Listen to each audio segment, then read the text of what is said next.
வணக்கம் நண்பர்களே. மத்திய அரசினுடைய பட்ஜெட் இன்று தாக்கலாகிறது நாடாளுமன்றத்தில்.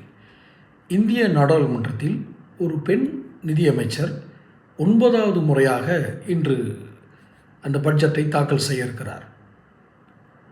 இந்தியா போன்ற ஒரு மிகப்பெரிய ஜனநாயக வலிமை உள்ள நாடு, அதிகார பகிர்வு, பல்வேறு கலாச்சாரம், மதங்களை பின்பற்றக்கூடிய குடிமக்கள் இருக்கக்கூடிய ஒரு பெரிய ஜனநாயக நாடு, உலகத்தின் மிகப்பெரிய ஜனநாயக நாடு.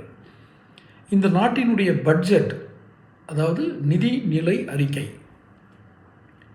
என்னெல்லாம் திட்டங்கள் வைத்திருக்கிறோம், எதிலெல்லாம் வரி வருவாயை நாங்கள் சம்பாதிக்கப் போகிறோம், அந்த வரி வருவாயை கொண்டு என்னென்ன திட்டங்களை தீட்டுவோம், அப்படி திட்டங்களை தீட்டுவதற்கு ஏதேனும் பற்றாக்குறைகள் வந்தால், நிதி பற்றாக்குறைகள் வந்தால் அதை எப்படி சமாளிப்போம் என்பதையெல்லாம் விளக்கி கூறக்கூடியதுதான் மத்திய பட்ஜெட் என்று நான் அறிந்த வரையில், என் சிற்றறிவுக்கு எட்டிய வரையில் இதுதான் பட்ஜெட்.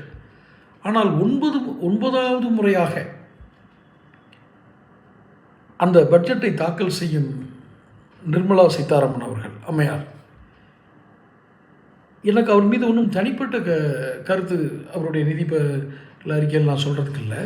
ஆனால் இதுவரை எந்த நிதியமைச்சர் தாக்கல் செய்தாலும் ஜிமிக்ஸ் இருக்கும். என்ன ஜிமிக்ஸு? திடீரென்று தோன்றி மறையும் கவர்ச்சிகரமான ஒரு தோன்றல்கள் இருக்கும். அதை தவிர அந்த பட்ஜெட்டினுடைய நன்மைகள் சாமானிய மக்களுக்கு போய் சேர்ந்ததா என்று ஆய்வு செய்யக்கூடிய அல்லது அதை கவனிக்கக்கூடிய பொறுப்பு நிதியமைச்சருக்கு இருக்கிறதா என்பதே எனக்கு தெரியவில்லை. அப்படி கவனிச்சாங்களான்னு கூட தெரியாது. 9வது முறையாக பட்ஜெட் தாக்கல் செய்யும், கிட்டத்தட்ட இந்தியாவினுடைய மொரார்ஜி தேசாய் 10 முறை தாக்கல் செய்திருக்கிறார் என்று செய்தி படித்தேன். இவர் அதை சமன் செய்ய போகிறார். ஏன்னா இன்னும் கொஞ்சம் ஒரு 4 வருஷத்துக்கு ஆட்சி இருக்கும். அப்போ அதை சமன் பண்ணிடுவார்.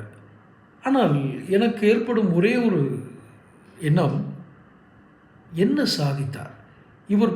9 முறை தாக்கல் பண்ணியும், சார் ஃபஸ்ட் டைம் அவர் ஒரு நிதித்துறையில் நிபுணத்துவம் பெற்றவராக கூட இருக்கலாம்.